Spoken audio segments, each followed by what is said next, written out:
Hello jeune Padawan, content de te retrouver. Aujourd'hui, on se retrouve pour une nouvelle vidéo d'analyse de Justine Galis. Je vais analyser son contenu. Donc c'est quelque chose que vous m'avez énormément demandé dans les commentaires. Donc c'est pour ça que je veux faire une vidéo d'analyse sur elle. Donc n'hésite pas dès maintenant à me dire qui tu voudrais que j'analyse dans les commentaires juste en dessous. Et je me ferai un plaisir de faire une vidéo par rapport à ça.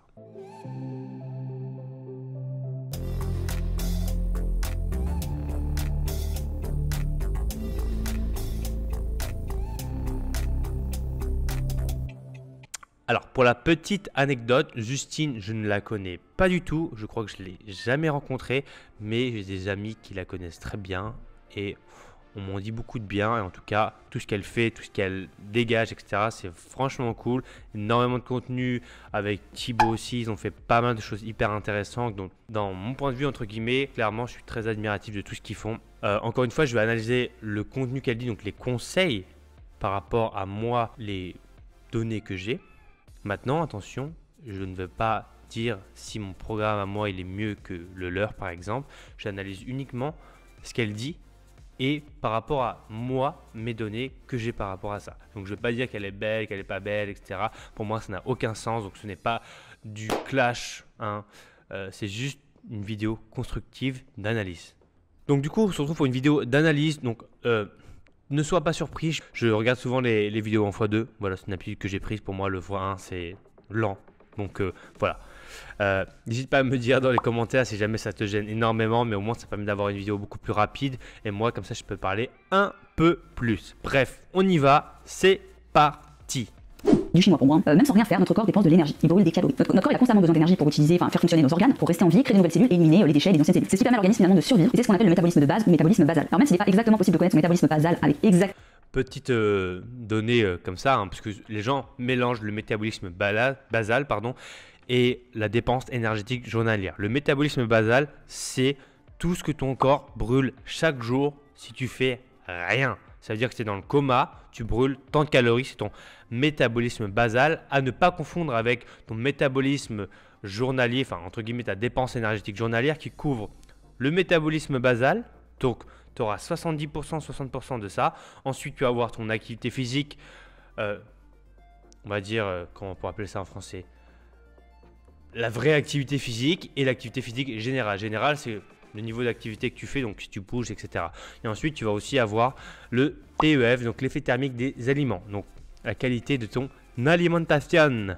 Voilà pour le petit. parfaite, il y a quand même des méthodes de calcul qui permettent de s'en rapprocher ou de nous donner une idée. Je vous mets le calcul que j'ai trouvé sur lequel je me base également pour les femmes. Pour une femme de 30 ans par exemple qui fait une soixantaine de kilos, ou pour un homme d'une quarantaine d'années qui va mesurer 1m80 et peser 80 kg. Je vous mets les informations à l'écran pour que vous puissiez voir les différentes méthodes de calcul. Donc ça c'est le métabolisme basal qu'on vient multiplier par son coefficient d'activité, donc son niveau d'activité physique générale, et ensuite on aura sa dépense énergétique journalière. On voit que pour la femme, donc MB c'est le métabolisme de base en calories, donc c'est ce qu'on cherche à savoir. On a le P c'est le poids en kilos, la taille T en mètres et le A c'est l'âge en années. Ce que je vais faire également pour faciliter la tâche, je vais vous mettre en barre d'infos un lien d'un site qui est très complet qui regroupe en plus plusieurs calculs pour pouvoir calculer votre total calorique à la journée. Parce qu'au métabolisme de base il faut rajouter d'autres facteurs qui permettent d'arriver à son total calorique. Donc moi je vous affiche à l'écran ce que j'ai vu justement avec ces méthodes de calcul. On est pour ma part avec une femme active, donc de 27 ans, vous voyez toutes mes données qui s'affichent à l'écran, de 2282 calories. Ce qui fait que je peux avoir une perte de poids par exemple avec un déficit qui va être les jours où je m'entraîne entre 1900 et 2000 calories et les jours où je ne m'entraîne pas entre 1700 et 1800. Voilà, en gros, si je veux faire un suivi. Le but pour toi c'est d'avoir un métabolisme le plus haut possible. Pourquoi? Parce que tout simplement ça va t'éviter d'avoir toujours besoin de manger moins. Parce que comme tu l'as vu pour perdre du poids, c'est très simple, il suffit de créer un déficit. Si ton corps, ton métabolisme est toujours de plus en plus bas, il faudra toujours que tu manges de moins en moins. Et là, c'est un cercle vicieux dans lequel après. Donc le métabolisme basal, hein, pour rappel, ça correspond un peu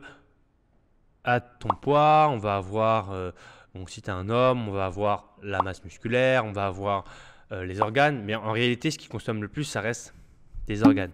Donc à preuve du contraire, tu ne contrôles pas la dépense énergétique de tes poumons, de ton cœur, etc. Mais pourtant, c'est ce qui dépense le plus d'énergie. Voilà. Donc la respiration, les battements de ton cœur, etc. C'est très compliqué de sortir. Le but c'est d'avoir un métabolisme rapide, en tout cas d'arriver à booster son métabolisme. Le métabolisme rapide ou un métabolisme élevé, c'est celui qui va dépenser le plus de calories au repos. Alors que le métabolisme lent, c'est l'inverse. On a beau avoir le même régime alimentaire, le même type d'entraînement qu'une personne qui a le même âge, même poids, même morphologie que nous, et ben on va pas forcément avoir les mêmes résultats pour différentes raisons dont le métabolisme. C'est pour ça que c'est très important de pas vous comparer, que ce soit avec une amie, avec quelqu'un de votre salle ou sur les réseaux sociaux. Le métabolisme rapide se caractérise par une ossature plutôt fine, une prise de poids qui est difficile parce que pour ces personnes-là qui veulent parfois prendre du poids, c'est tout aussi difficile que de vouloir perdre du poids. Votre métabolisme brûle beaucoup de calories, plus de calories, et c'est très compliqué de manger encore plus que son métabolisme. Mais vous serez favorable pour tout ce qui va être sport d'endurance. Après attention, les métabolismes rapides changent en fonction des années qui ont vieilli, forcément plus ralenti. Le métabolisme lent, vous êtes d'une nature un peu robuste. Pour moi, ça c'est un peu des raccourcis de dire ça. Parce que déjà, par rapport à la caractéristique d'une personne, faut savoir que le mythe entre guillemets des 3 morphologies, ectomorphes, mésomorphes, endomorphes, j'essaierai de montrer une image juste ici. Donc des gens ectomorphes, c'est les gens qui sont plutôt maigres. Mésomorphes, c'est les belles génétiques. Et endomorphes, c'est un peu les blacks, hyper baraques, hyper carrés, etc. Mais ça a été debunk, donc démystifié en français.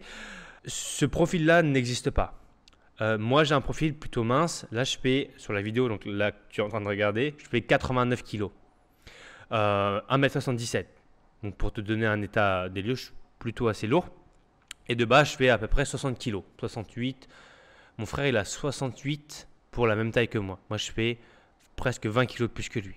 Pourtant, il est beaucoup plus mince que moi. Donc, encore une fois, ça se modifie énormément. Donc, attention à ne pas te faire généralité par rapport à ça. En général, ce qui se passe, c'est que les gens qui ont des métabolismes rapides et des gens qui ont des métabolismes lents, ce qui se passe, c'est que les gens qui ont des métabolismes rapides, leurs dépenses énergétiques journalières s'ajustent en fonction de ce qu'ils mangent. Donc, ça veut dire que pour certaines personnes, quand elles vont manger 2500 kcal, leur dépense énergétique journalière va s'ajuster à la hausse, donc ils vont bouger plus, etc. Mais vont s'ajuster à la hausse très rapidement. Donc en une journée ou en 2 jours, bam, le métabolisme s'ajuste. Pour les personnes qui ont des métabolismes lents, ce qui se passe en général, c'est qu'ils mangent plus. J'essaie de me faire l'image dans la tête. Ils mangent plus. Et le métabolisme, entre guillemets, la dépense énergétique journalière, elle reste là pendant quelques jours. Et après, elle vient s'ajuster tranquillement, mais beaucoup plus lentement que sur le métabolisme rapide. Après, on a d'autres choses à prendre en compte par rapport au métabolisme. Il n'y a pas que ça, bien entendu, mais voilà pour te faire un peu une petite idée de la véracité du métabolisme. Bien entendu, un métabolisme bloqué, ça n'existe pas et c'est ce qu'on voit dans la méthode mincir sans cardio que je te mets juste ici, mincir sans cardio.com. Si jamais tu as un métabolisme, entre guillemets, que tu perds pas de poids quand tu manges 1000 calories ou 1200 kilocalories, je t'invite vivement à aller voir ce programme-là. Muscle et carré à un niveau morphologique. Vous avez des facilités pour prendre de la masse ou du muscle assez facilement, assez rapidement. Si vous y associez bien sûr un entraînement physique et une alimentation adaptée, bien sûr, se bourrer de cheat meal et arriver en stade d'obésité, c'est pas forcément ce que je veux dire par là. Et du coup, on a tendance à avoir un métabolisme qui fonctionne un peu au ralenti et qui va pas brûler énormément de calories tout seul. Dans ce cas-là, les sports un peu plus explosifs sont faits plus pour ces métabolismes-là, tout ce qui va être cardio hit, etc. Méthode à haute intensité. Là, c'est les métabolismes qu'on peut avoir de base à la naissance, de manière génétique. Et on a surtout le problème du métabolisme qui est cassé, qui est brisé. Quand vous voulez perdre du poids, en général, la solution, c'est de créer du coup ce déficit calorique dont je parlais. Donc c'est évident, c'est toujours valable. En enlevant 200 à 300 calories de votre alimentation, vous allez perdre du poids comme je vous l'explique dans de nombreuses vidéos. Mais votre corps, il n'est pas stupide. Il va s'adapter au fur et à mesure. Il va diminuer ses dépenses pour les mêmes activités si vous allez à un déficit trop bas. Et surtout si vous créez ce déficit sur un très long moment, une longue période, si vous êtes en déficit même toute l'année, votre poids à un moment donné, certes il va diminuer, mais il va stagner, voire même il peut augmenter. Alors là, du coup, on en revient à l'étude très carrée, juste ici, l'étude Semi-Starvation du Minnesota. Voilà. Donc 36 personnes qu'on a affamées pendant 6 mois. Donc là, je monte juste ici, c'est en anglais, donc là, je vais faire la traduction. Savoir que je ne savais pas parler anglais 3 ans avant, et puis maintenant, je sais plutôt bien parler. Donc c'est cool. Hein. Voilà, je tenais à le mentionner quand même, c'est important. Alors, donc du coup de base ils mangent 3200 kcal par jour et là pendant 6 mois ils ont suivi une diète à 1600 kcal, ce qui est vraiment très bas. Ce qui se passe, donc là on peut voir les effets d'une diète assez restrictive. Donc on va avoir diminution de la force, stamina, je sais plus c'est quoi, body température, donc la température corporelle, les pulsions du cœur qui diminuent, l'envie de sexe qui diminue aussi. Après, on est obsédé par la nourriture, on rêve et on fantasme sur la nourriture, on lit, on parle de nourriture tout le temps. On observe la fatigue, l'irritabilité, dépression, enfin bref. Voilà un peu une étude qui montre que globalement, si tu manges moins, tu perds du poids. Et donc, il n'y a pas de métabolisme bloqué, ça n'existe pas. On a des métabolismes qui s'ajustent à la baisse, ce qui est possible, mais quelqu'un qui est en semi-starvation ou starvation perd du poids. Et ça, je l'explique dans le programme Insertion Cardio, pourquoi la majorité des gens pensent qu'ils ont un métabolisme bloqué. Donc, si jamais tu veux savoir, je t'invite à regarder tout simplement la méthode. Voilà. santé, même si vous mangez beaucoup moins que ce que vous devriez. Alors peut-être que ça parle déjà à certains d'entre vous, hein. Vous devez pas rester dans cette situation de métabolisme cassé. Vous privez votre corps des ressources dont il a besoin, vous vous affamez, il y a des conséquences même psychologiques parce que vous avez l'impression que vous allez devoir aller de plus en plus loin dans la restriction, etc. Et c'est mauvais. Et puis vous allez diminuer en performance, en forme et en énergie. Et quand votre corps va finir par diminuer son métabolisme pour survivre, imaginez votre déficit il soit normalement à 1900 calories, vous mangez 1400. Bah, votre corps pour survivre, il va diminuer, et à un moment donné, vous allez remonter un peu au-dessus de 1400 parce que c'est pas tenable tout le temps. Et là vous allez reprendre du poids. Et après vous allez rediminuer, c'est invivable. J'attire votre attention sur deux facteurs qui viennent en général, casser votre métabolisme. Première chose, l'excès de cardio. Ça s'adresse à tous ceux qui font mes programmes HIIT et qui comprennent pas qu'ils ont pas à rajouter autre chose à côté, ou ceux qui veulent faire du 7 sur 7, 1 heure et demie de cardio tous les jours. Mais c'est à vous que ça s'adresse. Ajouter du cardio à son programme d'exercice, c'est une bonne chose. Ça paraît même logique. Plus vous allez brûler de calories, plus le déficit sera grand en théorie. Et vous avez pas tort, c'est le cas. Cependant, si vous utilisez trop votre cardio, si le volume d'entraînement est excessif, même si vous avez l'impression que vous gérez, vous posiez les bonnes questions. Quelle est la meilleure façon de créer un déficit calorique pour perdre le gras? S'il faut faire uniquement l'alimentation, est-ce qu'il faut faire l'exercice, est-ce qu'il faut faire les deux? Moi, je recommanderais forcément une combinaison d'entraînement régulier et de l'alimentation bien entendu. Même si comme je vous l'ai dit, c'est surtout le déficit alimentaire qui vient faire perdre du poids. Oui, le métabolisme va diminuer si vous faites trop. Ce qui est vrai, hein, encore une fois, on ne remplace pas une mauvaise diète par des entraînements. Cardio. C'est ce qu'on appelle la thermogène adaptive. La plupart des gens pensent que ça vient d'un régime alimentaire qui est beaucoup trop restrictif, mais ça vient aussi justement du surentraînement au niveau du cardio. Et ça va avoir les mêmes conséquences finalement quand tu mets un peu ton corps en famine. C'est un mécanisme de protection du corps. Un cardio extrêmement élevé. Votre corps va percevoir un danger, il va dire oula, j'ai une activité inhabituelle, surtout si en plus tu fais sur genre 2-3 semaines et après tu fais plus rien, tu vois. Le corps il va dire oula, je suis en danger, il se passe quelque chose que j'ai pas l'habitude de faire habituellement de manière très extrême, c'est que je dois m'adapter vite, ça se trouve c'est la fin du monde, faut que je cours. Le corps il va baisser ses réserves d'énergie et le métabolisme va donc diminuer. Vous allez continuer de perdre du poids bien entendu si vous continuez de créer un déficit, mais quand votre corps va essayer de conserver un petit peu d'énergie, va perdre. Alors en fait, ce qui se passe quand on fait beaucoup de cardio et beaucoup de HIIT, etc., ce qu'on observe, c'est que, d'après les études scientifiques, c'est qu'on observe une diminution finalement de la dépense énergétique journalière dans le sens où l'activité physique générale diminue, non consciente. Donc on marche moins, on a un peu plus la flemme, etc. Donc finalement, on vient dépenser plus de calories avec l'activité physique sportive, mais on vient diminuer notre activité physique générale qui, au final, ça provoque une balance qui est pas ce qu'on pense, qui vient être ramenée, entre guillemets, à la baisse. Donc voilà entre guillemets ce qui se passe en général.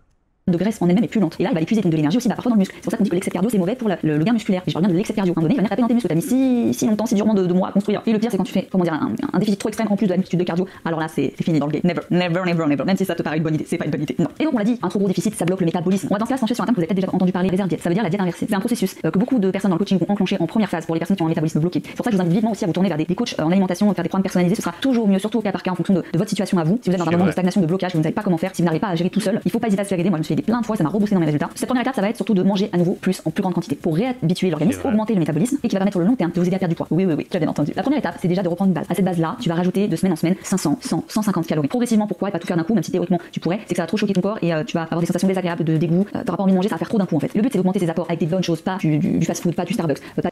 Alors par rapport à la reverse diet, nous on a des données par rapport à ça, on n'a pas besoin d'être hyper lent, genre 150, 100 calories toutes les semaines, etc. On peut remonter un peu plus vite par rapport à ça. Bon, pour les gens que ça intéresse, n'hésitez pas à me le dire dans les commentaires, je pourrais un peu plus détailler ce propos-là, notamment ce que dit la science par rapport à la reverse diet et notamment par rapport à la rapidité par laquelle on va augmenter ces niveaux de calories. Pas des gâteaux, pas du cheat meal en fait. Le but c'est d'augmenter tes vraies rations avec des féculents, des protéines, des légumes, des lipides, bref, de la nourriture classique normale healthy, mais en plus grande quantité. Essayez pendant cette période-là, malgré tout, de peser vos aliments, de vous peser sur la balance. Ça va être hélas le seul moyen de pouvoir avoir une traçabilité, de voir si ça fonctionne. Et surtout, il va falloir vous attendre à reprendre du poids dans un premier temps. C'est obligatoire, c'est tout à fait normal, ça fait partie du processus. Et on est obligé de vous réapprendre à manger, que votre corps pendant un temps, en première phase, il va reprendre un peu de poids parce qu'on essaie de faire remonter le métabolisme par l'entraînement, par la nutrition, pour ensuite que ça se stabilise et que la perte de poids se réenclenche enfin. C'est tout à fait normal si t'es dans cette phase-là. Et ben c'est tout à fait normal. On se pèse une fois par semaine. Je sais que ça fait peur de dire il va falloir que je remange plus, que je reprenne un peu de poids pendant quelques temps, mais ça va être des fluctuations de poids très légères. Vraiment, ça peut être 1 ou 2 kilos, mais si ça te permet de réenclencher une grosse perte de poids derrière en fonction de ton objectif, en pleine perte de gras, c'est le moindre mal. Vraiment. Troisième point, il faut rester patient, il faut rester concentré, il faut faire confiance aux personnes qui vont t'encadrer ou en tout cas à ces mécanismes-là. Il faut du temps pour relancer un mécanisme qui est bloqué ou qui est cassé. Ça ne se fait pas du jour au lendemain, ça ne se fait pas en 3 semaines. Et je terminerai en vous rappelant qu'il faut pas faire du cardio à outrance toute l'année. Je sais que vous voulez tous avoir des résultats rapides. Moi aussi, j'ai pas envie d'attendre 1000 ans pour avoir des résultats. On est d'accord, mais moins on fera d'erreurs, plus on mettra en place des choses, plus on comprendra pourquoi ça marche ou ça ne marche pas, moins on sera stressé, moins on culpabilisera, plus on atteindra nos objectifs réellement rapidement. Et quand je dis rapidement, c'est éviter de faire des erreurs pendant 3 ans pour avoir des résultats que vous pourrez avoir déjà en 3-4 mois. C'est rien 3-4 mois, c'est très vite là, c'est quelques semaines dans ta vie. Et dernière chose en ce qui concerne l'entraînement que je te recommande, tu peux faire du cardio toute l'année mais à plus petite dose, de manière plus espacée pour compléter un programme de musculation. Et essayer de travailler en musculaire. Plus tu vas être musclé, tu vas développer ta masse musculaire. Je parle pas forcément d'atteindre un niveau de bodybuilding de très haut niveau, pas du tout. Mais plus vous allez être musclé, plus votre corps va augmenter son métabolisme. Parce que les muscles demandent beaucoup d'énergie, donc ils brûlent plus de calories. Plus vous êtes musclé, c'est pour ça qu'à même poids identique, par exemple 60 kg sans sport avec un peu de gras, il y a 60 kg. Ok, super. Dis des choses hyper intéressantes, Justine. Par rapport à l'aspect musculation, la muscu fait maigrir, oui. En général, de mémoire, si je ne me trompe pas, 1 kg de masse maigre, donc de muscles qu'on crée, ça équivaut à ajouter 55 kcal sur la dépense énergétique journalière. Donc ce qui n'est pas fou non plus, entre guillemets, parce que 1 kg de muscle, c'est entre guillemets assez compliqué à gagner, surtout avec l'expérience. 55, c'est pas la folie. Encore une fois, tout est bon à prendre, mais mettons les choses dans le contexte. Et d'ailleurs, je vais répondre un peu à un mythe qu'on voit souvent. Une personne qui est plus grosse a un métabolisme qui est plus rapide qu'une personne qui est plus mince. Donc les gens qui sont en surpoids ont des métabolismes plutôt élevés comparé à des gens qui sont plus minces. Et ça, les gens pensent souvent, ah, je suis un peu en surpoids, j'ai un métabolisme lent. Non, plus tu es en surpoids, plus tu as un métabolisme qui est rapide, parce que tu dépenses plus de calories par jour. Donc voilà, finalement pour la vidéo de Justine, j'espère avoir été assez clair par rapport à ça. J'espère que j'ai fait le tour aussi par rapport au métabolisme. Donc, encore une fois, un métabolisme bloqué, ça n'existe pas. On peut toujours le débloquer très facilement. Comme elle le dit si bien, reverse diet, ça peut marcher aussi. Mais encore une fois, le maître mot, c'est que si jamais tu ne sais pas faire, comme je le dis souvent, pour avoir des résultats, c'est deux choses, action, connaissance. Donc, si tu n'as pas la connaissance, eh bien, tu as des gens qui l'ont. Tu as des professionnels qui ont la connaissance. Maintenant, à toi de choper le bon coach, entre guillemets, qui t'aidera, entre guillemets, à passer à l'action. Donc, connaissance et action, c'est les deux choses qu'il te faut pour vraiment avoir des résultats. Et les gens oublient vraiment que il y a certaines personnes, c'est leur métier d'aider les autres. Il y a certaines personnes, c'est leur métier de déboucher des toilettes. Il y a certaines personnes, c'est leur métier de réparer les voitures. Ne répare pas ta voiture. À part si tu n'as pas de budget et que tu es raplapla.